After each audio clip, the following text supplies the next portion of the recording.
Les gens, on se retrouve pour une vidéo d'un nouveau genre. Et oui, je n'ai encore jamais fait de vidéo sur autre chose que les jeux vidéo, à part les 2-3 vidéos d'infos que j'ai pondues. Dans cette nouvelle émission, j'étudierai avec vous la culture humaine au travers des mèmes. Avant de commencer, il est possible, même plus que probable, que certains d'entre vous ne savent même pas ce que c'est un mème. En fait, même sans savoir ce que c'est, vous en avez forcément déjà vu, c'est sûr. D'ailleurs, quand j'ai commencé à en parler, il y en a plein qui vont faire « Ah oui, je connais ça ». Vous verrez. L'étymologie du mot mème vient de l'anglais gene, qui signifie gène, et memory, qui signifie donc mémoire. Ça vient du grec mimesis, qui signifie imitation, et mimème, qui signifie quelque chose d'imité. Et ça vient aussi du français mème, toujours dans l'esprit de l'imitation. Le mot a été inventé par Richard Dawkins dans son livre Le jeune égoïste, écrit en 1976. Un mème est défini dans le dictionnaire d'Oxford par un élément d'une culture ou d'un ensemble de comportements qui se transmet d'un individu à l'autre par imitation ou par un quelconque autre moyen non génétique. Grosso modo, un mème c'est une idée ou un concept simple propagé sur internet. Les mèmes peuvent prendre plusieurs formes, un lien, une vidéo, un site, un hashtag, une célébrité, un événement, bref ça peut être tout et n'importe quoi.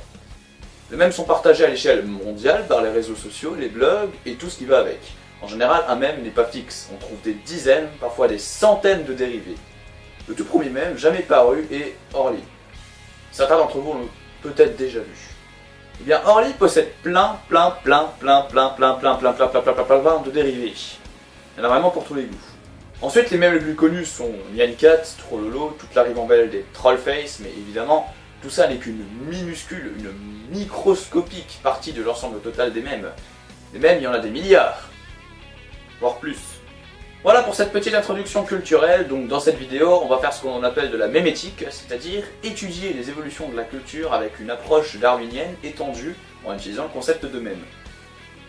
En gros, si la génétique se base sur le concept de gène pour étudier la nature, la mémétique se base sur le concept de mème pour étudier la culture.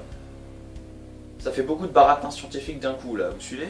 Bon, j'ai fini avec ma leçon de science, entrons maintenant dans le vif du sujet avec un premier mème.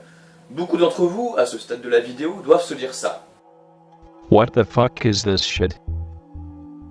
Vous l'aurez deviné, ceci est un mème. Il s'agit du mème appelé Annoyed Picard, littéralement Picard ennuyé.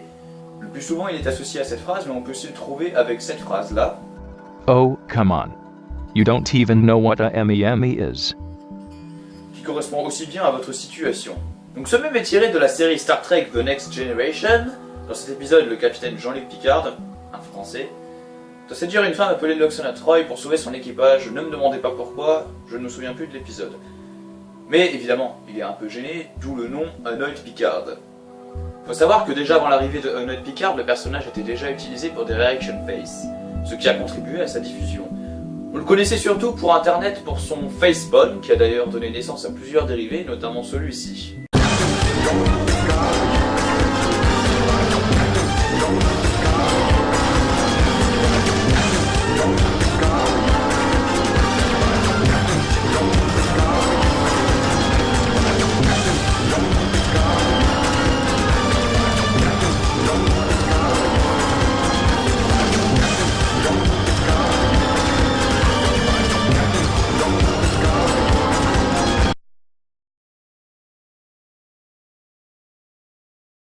Vous venez de voir un exemple de la stupidité humaine. Bref, donc quand le mec a posté sa capture de Picard avec son texte, évidemment ça a fait un gros buzz et c'est devenu un mème. Ensuite, tous les dérivés ont poussé comme des champignons. Ce mème est devenu vraiment connu quand, en 2012, un utilisateur américain de Reddit a posté cette image avec pour texte. Admit it. When you look at me doing this, even you go a... Et c'est à partir de ce moment-là que le mème s'est vraiment étendu. Donc, qu'est-ce qu'on peut conclure de ce mème? L'être humain est fait ainsi que quand un abruti poste une image sans intérêt avec un texte un petit peu vulgaire, la société le propulse au sommet de l'internet absurde. Pour les amateurs de stats, sachez que ce mème est beaucoup plus célèbre que, par exemple, mes vidéos. Bon, c'est pas un super exemple. Pour les amateurs de stats, sachez que ce mème est beaucoup plus célèbre que Bob Lennon ou que Joueur du Grenier. On peut donc en conclure que pour que quelque chose arrive au sommet, cela fait rire l'être humain et... retenez-le, l'être humain est naturellement con. Voilà, c'est tout pour cette vidéo. Comme prévu, ce n'est pas vraiment une vidéo humoristique, mais j'espère que ça vous a plu quand même. Si c'est le cas, vous pouvez vous abonner et liker ma page Facebook. Sinon, on se retrouve dans un mois pour la prochaine vidéo. Ciao!